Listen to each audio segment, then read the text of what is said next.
Hello everyone and welcome back to Learning with a Difference.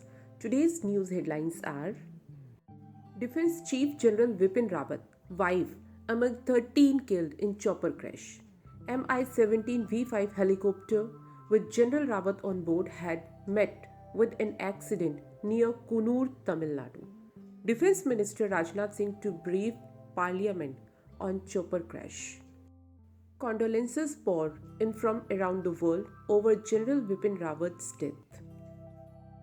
India recorded 8,439 new COVID cases and 195 deaths on Wednesday, a daily spike that's 23% higher than the previous day.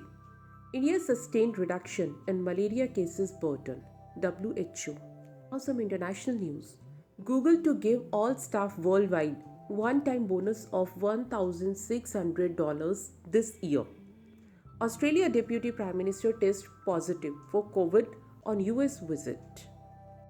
Omicron reinfection risk may be high but might be milder than Delta, WHO. Joe Biden directs US federal government to become carbon neutral by 2050. UK advises work from home, mandates vaccine passports amid Omicron surge.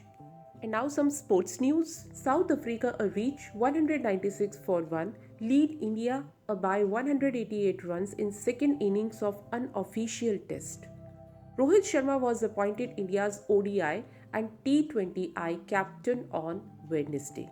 That's all. These were today's news headlines. Thank you to all of you. Have a nice day.